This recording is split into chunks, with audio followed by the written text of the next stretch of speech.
السلام عليكم ورحمة الله. الحمد لله رب العالمين والصلاة والسلام على سيد المرسلين وعلى آله وأصحابه أجمعين. أعوذ بالله من الشيطان الرجيم. بسم الله الرحمن الرحيم. يا أيها الذين آمنوا اتقوا الله حق تقاته ولا تموتن إلا وأنتم مسلمون. বাংলাদেশ জামাত ইসলামী 4 নম্বর বড়পলাগড় union শাখা কর্তৃক আয়োজিত আজকের এই ইফতার এবং ইফতার পূর্ব আলোচনা সভার সম্মানিত সভাপতি উপস্থিত রয়েছেন সংগঠনের প্রান্তের নেতৃবর্গ, ইসলামী ছাত্র শিবিরের নেতৃবর্গ, এলাকার সম্মানিত মুরব্বিয়ান এবং আমার প্রান্তীয় উপস্থিতি সাংবাদিক বন্ধুগণ, সকলের প্রতি আবারও সালাম দিচ্ছি। আসসালামু আলাইকুম ওয়া রাহমাতুল্লাহ। আমি মহান রব্বুল আলামিনের দরবারে শুকরিয়া জ্ঞাপন করছি যে মহান আল্লাহ তাআলা উন্মুক্ত পরিবেশে আমাদেরকে ইফতার প্রোগ্রাম করবার সুযোগ করে দিয়েছেন। সবাই জোরে পড়ে আলহামদুলিল্লাহ। ইফতার প্রোগ্রাম করতাম মসজিদের কোণে বসে অথবা কারো উঠানে, আজকে মহান আল্লাহ তাআলা উন্মুক্ত আকাশের নিচে আমাদেরকে ইফতার প্রোগ্রাম করবার সুযোগ করে দিয়েছেন। এজন্য আমরা শুকরিয়া জ্ঞাপন করছি। সবাই জোরে পড়ছি আলহামদুলিল্লাহ। অগণিত দরুদ ও সালাম পেশ করছি সৈয়দুল মুরসালিন রাহমাতুল লিল আলামিন জনাব মুহাম্মদ রাসূলুল্লাহ সাল্লাল্লাহু আলাইহি ওয়াসাল্লামের উপরে। সম্মানিত বন্ধুগণ, কথা বেশি বাড়ানো যাবে না। ইফতার মূল বিষয় আমাদের। আমি আপনাদের কাছে বলতে চাচ্ছি, রোজার মাস, আমাদের রোজা রেখেছি একটা গুণাবলী অর্জন করবার জন্য। সে গুণটার নাম জানেন? কিসের গুণ? জোরে বলেন, তাকওয়ার গুণ। রোজা রেখে তাকওয়ার গুণাবলী অর্জন করবার জন্য আমরা চেষ্টা অব্যাহত রেখেছি। কাজটা করলাম, কিন্তু তাকওয়ার গুণ যদি অর্জন না হয় তাহলে এটা ব্যর্থ রোজা হবে।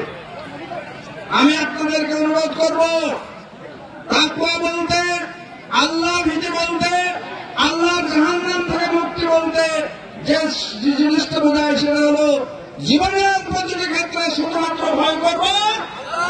জোরে বলেন, কাকে? আল্লাহ ছাড়া আর কাউকে ভয় আমরা করি না। আপনি আসরের নামাজে রুজু করছিলেন, রোজা রাখিছি, যারা পিয়াস লাগেনি, একটু শীতল পানি খাই নিতে দু এক লোক কি অসুবিধা ছিল? কিন্তু কোন রোজাদার খাইছে কি? শীতল কিছু গেলে সেটাকে ক্ষেত্রে বের করে ফেলার চেষ্টা করেছি আমরা, কারণ আমার রোজাটা যেন হয়। সম্মানিত বন্ধুগণ, আমি আপনাদের কাছে বলতে চাই, এইটা হলো আল্লাহর ভয় করা, আমার কার্যক্রম পরিচালনা করা, আল্লাহর হুকুমকে বাস্তবায়ন করা, আল্লাহর নিষিদ্ধ কাজগুলো থেকে বিরত থাকার নাম হচ্ছে তাকওয়া। তারপর বাস্তব একটা রূপ আছে, সেটা হলো এই যে আমার প্রতিবেশীদের ভারত আছে, এখানে কিন্তু কিছু কিছু জায়গায় আল্লাহু আকবার ধরে যাওয়া নিষেধ, আযান দেওয়া নিষেধ। কথা বলছি আমার, ওইখানে শত শত রাইফেল বন্দুক তাক করা। এইখানে একজন মেয়ে, তার নাম হলো মুস্কান, যুবতী মেয়ে, মাথায় কাপড় দেওয়া, ঘোমটা দেওয়া, সে চিৎকার করে হাজার হাজার রাইফেল বন্দুক আর প্রশাসনের লোক থাকার পরও তাদের রক্ত চক্ষুকে উপেক্ষা করে চিৎকার করবো আল্লাহু আকবার, আল্লাহু আকবার। এই ধ্বনিটা আসলে দিয়েছে এবং গোটা বিশ্বকে তাক লাগিয়ে দিয়েছে। এটার নাম তাকওয়া।